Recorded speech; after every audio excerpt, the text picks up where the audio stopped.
Originally, when we did this episode, we had planned to tell it out of sequence, and we were going to do this sort of cool camera move in the beginning where you would see different vignettes that would ultimately take place again in the episode. John Asher directed it, and it's a style that they've used on Las Vegas in the past. I think John might have learned it there, and he brought it to us, and it was really cool. But ultimately, the episode was very long, and we knew these moments would come back again, so we didn't use it, but it's really cool for the fans to see it now. I can't believe you, Mouth. I thought we were friends. Guess I was wrong.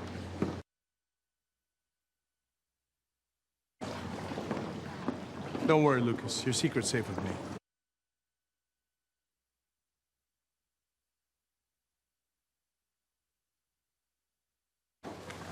I was going to tell you, Nathan, I swear. Yeah, well, you're a little late. You know, one of the tough things about our episode that I've learned in doing 45 of them now as we approach the end of season 2 is it's really hard to start episodes with two people talking. It's sort of a slow, drowsy way to start an episode, and so we try to steer away from it. This scene was omitted because of that fact, not because the work in the scene isn't great, but because it was sort of sleepy up front, and I wanted a little more energy. So, are you going to tell me what's so important, or do I have to ask? Well, I know you've been to a private girls' school, but in the real world, we have this thing called a formal. A formal? I read something about those ones. Is that where people kind of dress up and dance around? Sort of. Just wondering how much it would complicate your life if we went together. Well, not much, considering you haven't asked me yet. Would you like to go? I would love to. And yes, there is the complicated Felix part of it all. I'll take care of that. Luke, what are you gonna do? I'm just gonna tell him how much I like his little sis.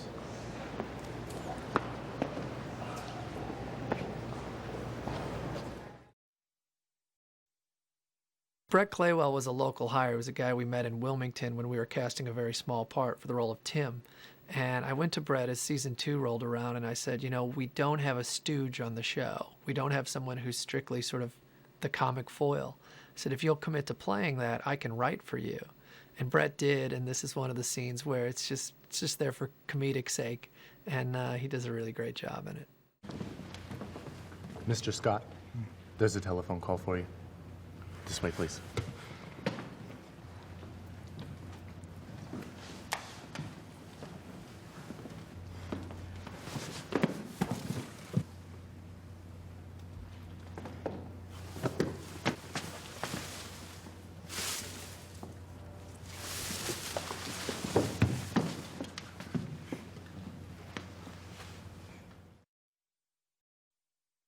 Sometimes when an episode is really long, we'll go in and try to lift an entire arc, a subplot that maybe isn't essential to the action.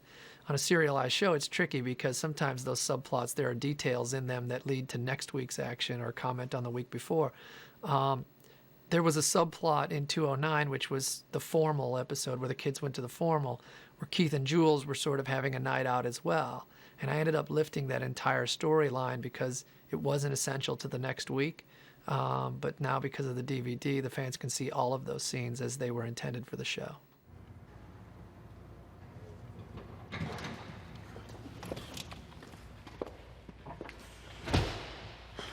Wow, who knew you had mad breaking and entering skills?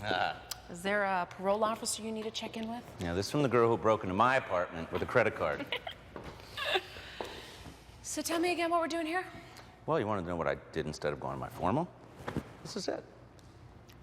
Okay. Hey, we can't all be prom queen, Your Highness. So you broke into your school's pool. And went skinny dipping. Interesting.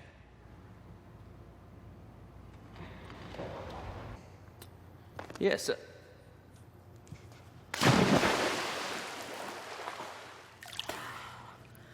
Your turn.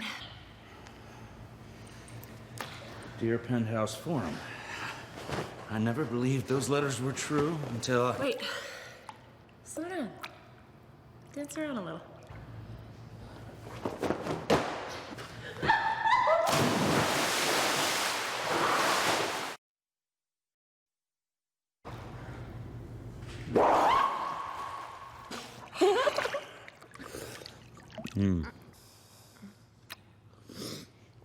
So you're gonna drown me if I tell you I lied?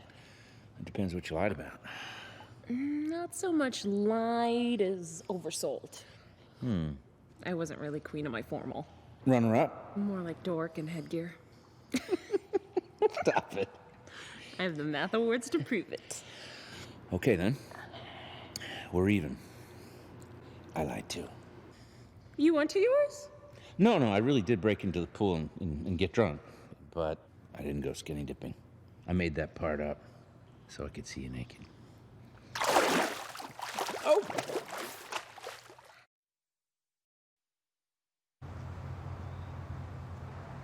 So did you have a good time? Full frontal nudity? Absolutely. Hey, you okay? You're a really great guy, Keith. And that's a problem? No, I didn't expect this to happen, that's all. What? Us. Good night, Keith.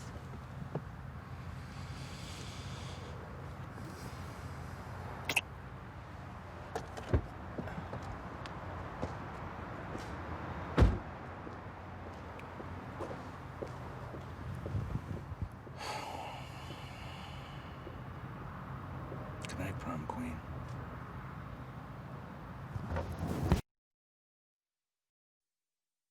James Lafferty is a guy who, God bless him, from day one, he committed to the role of Nathan. Early in season 1, Nathan was, really a bad guy. And I told James, who's not a bad guy, if you commit to this, we can take this character in so many different, we can shade this character in so many different ways. This is a scene from The Formal where it was heartbreaking to see, but Nathan had gone out of his way for Haley, and she wasn't showing up for The Formal, and it's because of the journey James had allowed us to take with the character that it worked so well. Hey, man. Still no Haley? Not yet. I'm kind of worried, man. She's gonna miss her own crowning. Nate, it's Haley. She'll be here. Anyway, what's the word on you and Anna? So far, so good. Yeah? Saving you a room at the beach house good? It ain't like that. Right. End of the hall on the left, just in case. Put your game face on. Here comes Daddy. Listen to me. Whatever's happening with you and Haley, you never leave your mother alone on the dance floor. You might not care what people say about you, but some of us have a public image to uphold.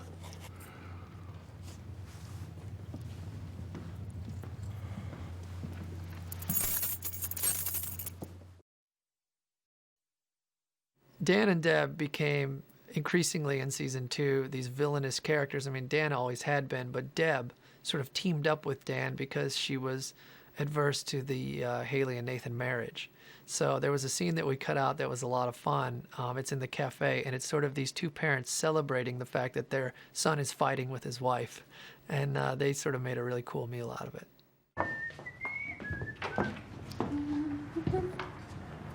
Hey! What are you doing here?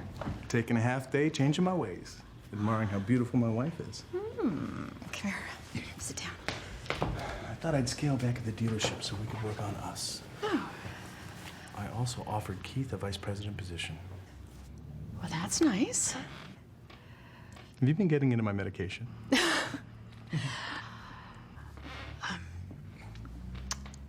Nathan and Haley are fighting.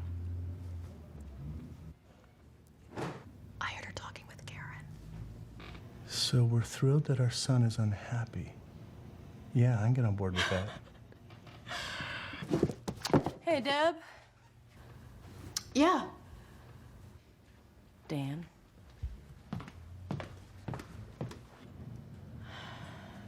She's still upset with you for lying about me and Keith. Said she never believed you for a moment. Great. Oh, I'm sorry, Dan. Look at me. Lying to my friend, letting you take the fall.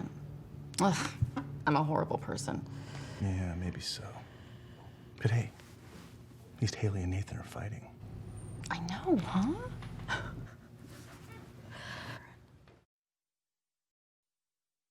Haley and Peyton became friends towards the end of season 1, and it was, again, two characters who seemingly wouldn't have anything in common, and they, out of that disparity, blossomed a great friendship.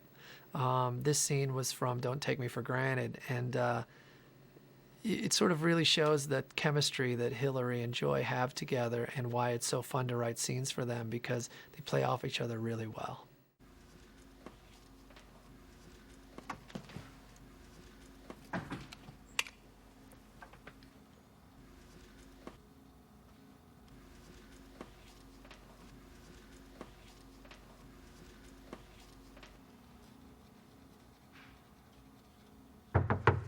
Clothed yet? Yeah, I only go topless at school. What the hell happened? I heard like a million different stories. Oh, just your average angry supposed lesbian gets suspended. Why would you label yourself as gay when you're not? The word wasn't gay, Haley. It was dyke.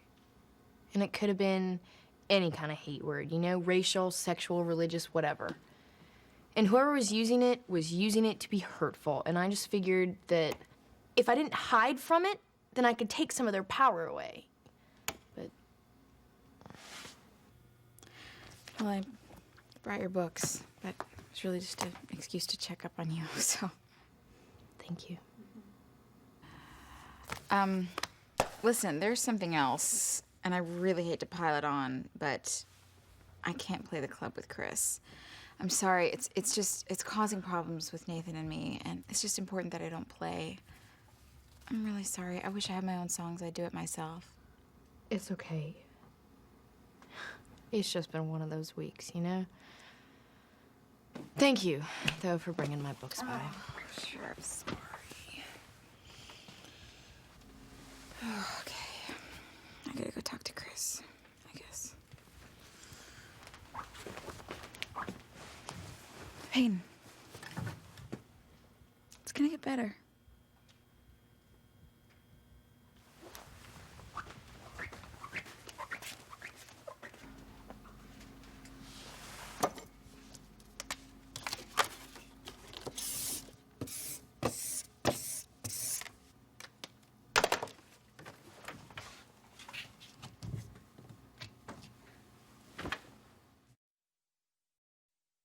This scene accomplished two things for us. One was the character of Jules was new, and it was an opportunity for her to sort of get a job at Trick and start to infiltrate the world of Tree Hill and be closer to our principal actors. The second thing was that Karen tells Lucas that she made an appointment for him to take this heart test for HCM. I felt that it was a little too early for that storyline, to accelerate that storyline, so I wanted to slow it down. So we lifted the scene from the episode, but, it's certainly worth fans having a look. Great first impression, huh? Sorry I'm late. Do you got any aspirin? In the back. You okay? I'll be fine. I just got a headache. Hey, coworker. Hi, Jules. It's kind of weird having Keith's girlfriend around, huh? Well, he said she needed the money. And you have a heart of gold. Speaking of hearts, Mom. I made an appointment for you with Dr. Mitchell. Tuesday after school. You will be there, or I will have you picked up by the police. If there's anything wrong with my heart, Mom, trust me, it is an HCM. Save the poetry. If you're not there, it won't be your heart that kills you.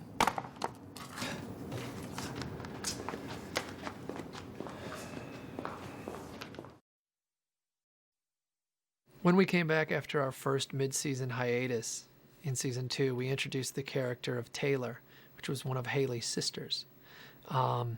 It was very interesting because the chemistry that Lindsay McKeon and Joy had together was so believable as sisters.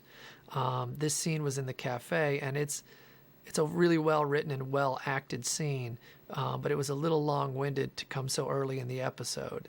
So I chose, instead of giving the fans all of this information about their relationship, I chose to let that come out as we sort of slowly arced Taylor's journey in the world of Tree Hill.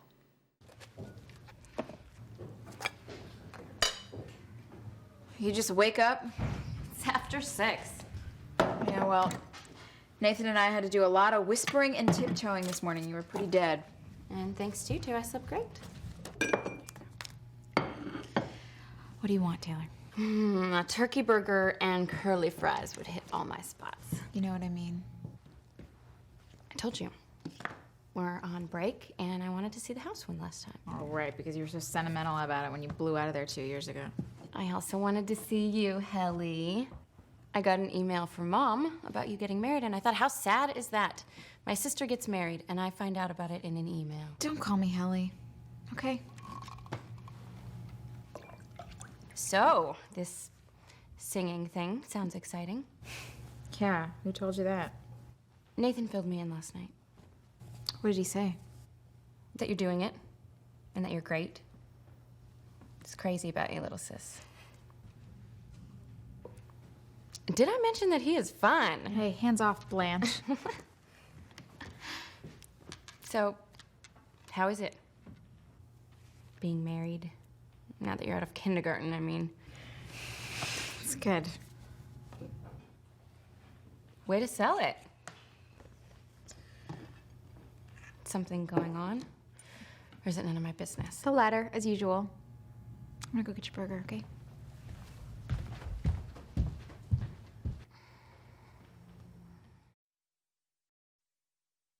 It's interesting, the fans will notice that in this next scene, it was intended to tell the audience information that Lucas was inquiring about Jules. In fact, we lifted the scene from the episode due to running length, and we simply put an ADR line later in the episode on Lucas's back. ADR is additional dialogue. And so you don't see Lucas's mouth moving, so I just had him re-record a line that essentially gave us the same information. So, you know, sometimes when we're up against it, we can get the same information in 3 seconds that we would have gotten basically in this entire scene. So you're not hanging out with Jules today? Nah, she's more of a football kind of gal. Besides, it's good to check in with you. Cheers to that. You know, Luke, I know we haven't talked about it much, but I hope you're okay with me and Jules. After everything with your mom, I mean. That guy just wants you to be happy, Keith. Jules seems pretty great. Actually, she's both pretty and great. Man, Keith, I'm eating. God. So, what's Jules doing bartending? I thought she was selling real estate. Oh, she does, but you know, market's not that great right now, and she had to clean out her savings to pay cash for the car. Wait, she paid cash? Yeah. How about that? I actually thought maybe she was a drug dealer or something. But she paid cash. Do you have to check her credit references? No, not for a cash sale. Why?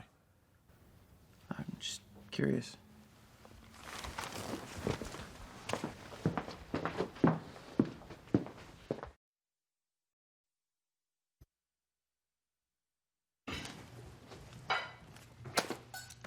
Can you get that, Karen? Okay. Karen's Cafe. Hi, again, Andy. Yeah, boy, it's still pretty busy. I will give her the message again. Bye-bye. Third call, Karen. Fourth, actually. Karen, we need to talk. Not right now, Keith. We're gonna talk.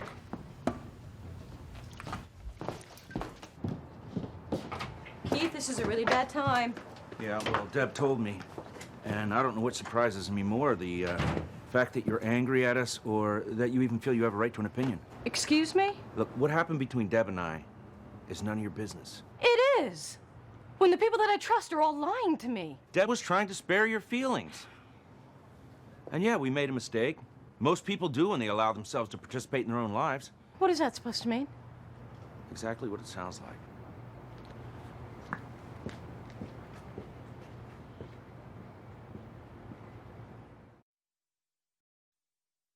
This scene is between Anna and Brooke, and the information that Brooke acquires that Anna had broken up with Lucas or that Lucas had broken up with Anna, it was way too early for Brooke to have that information. So I decided to pull the scene from the episode.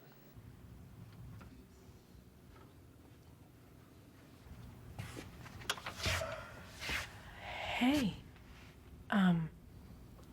Are you okay? I'm standing here thinking about that whole today is the first day of the rest of your life thing. Corny, huh? No, just a little deep for me this early. I'm serious. And I'm starting to think Lucas did me a favor by breaking things off. Felix didn't tell you? No. Not a word, actually. I'm sorry. Oh, don't be. It's really okay. Lucas said he wants to be friends. Well, take it from me, he's probably the only guy in the world that means that.